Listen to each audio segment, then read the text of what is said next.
Hello and welcome to the channel. The Horbidati Presidential Campaign Council has raised an alarm that the Independent National Electoral Commission (INEC) are trying to doctor the results of the Federal Capital Territory (FCT), which the party's presidential candidate Peter Obi clearly won. How is this even supposed to work? Them want the clear result, wait them don't already award give somebody else. We will find out soon.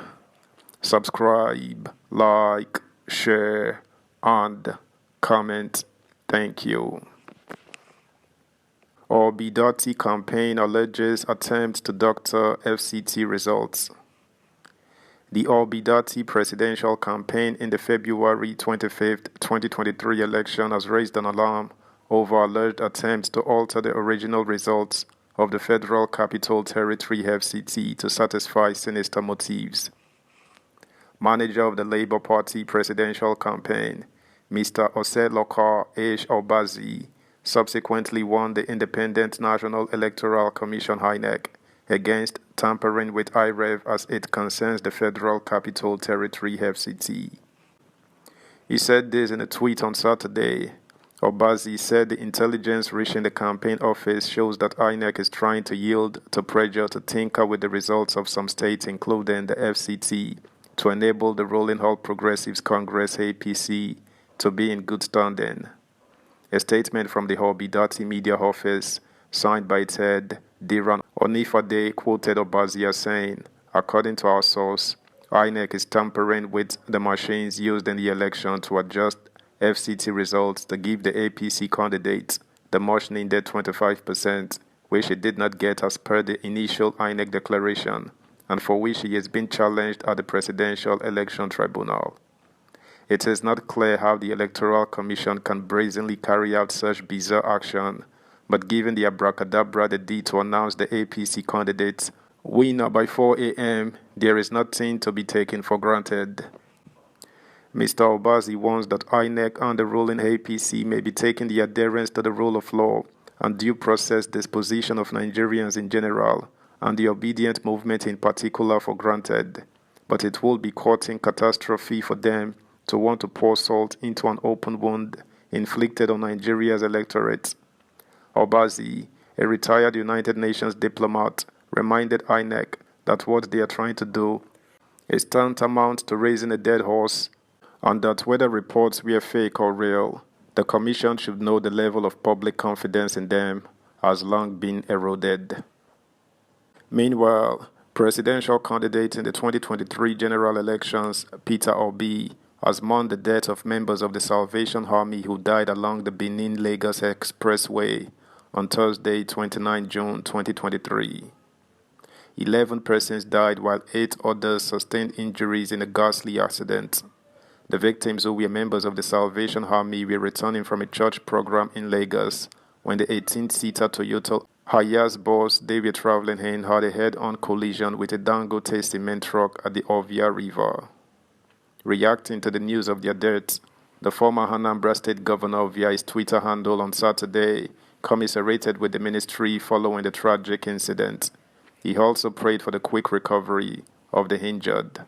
He wrote, "I received with shock the heart-wrenching report of a fatal road accident involving members of the Salvation Army which claimed the lives of 12 officers, pastors, a baby, and the driver. I sincerely commiserate with the Salvation Army and the respective families of officers who died in the accident. I pray for the quick recovery of the injured. May God grant eternal rest to the dead." Meanwhile, Peter Obi presented checks to the leaders of Awka and Onitsha Muslim communities. According to the presidential hopeful, his magnanimous act fulfilled an earlier promise, Nigerian Tribune reported. The 61-year-old wrote on his verified Twitter handle, "Earlier today, I hosted the Anambra Muslim community at my residence in Onitsha to celebrate the Eid al-Adha. I also presented checks to the leaders of Onitsha and Awka Muslim communities in fulfillment of my earlier promise of helping to renovate their respective mosques."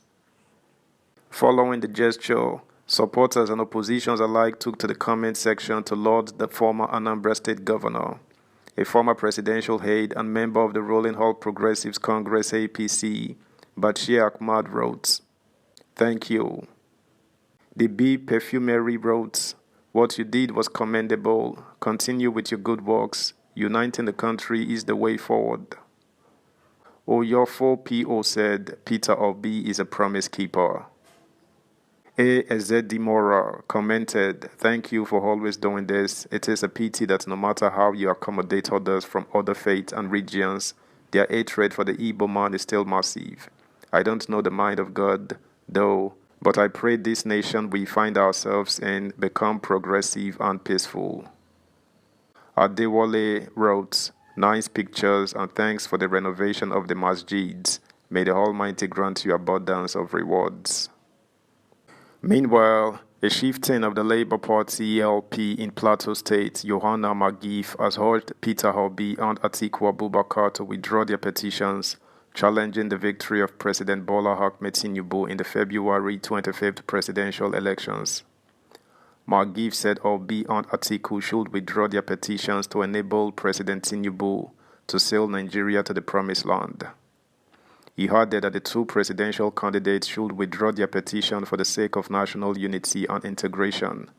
The LP chieftain made this call in an interview in Abuja. Magif said withdrawing the petition at the Presidential Election Petition Court will help ease the wound caused by Muhammadu Buhari's administration. He said, "I call on both Obi and Abubakar to sheath their swords by withdrawing their cases at the tribunal for the sake of national unity and integration. This will ease the burdens and wounds caused by the outgone administration and enable Tinubu to sail the ship called the Federal Republic of Nigeria to the promised land. In my opinion, Tinubu is the will of God, and we must accept it because while I, for instance, voted for Obi, some voted for Abubakar, others voted for Tinubu, but the outcome of the elections favored Tinubu."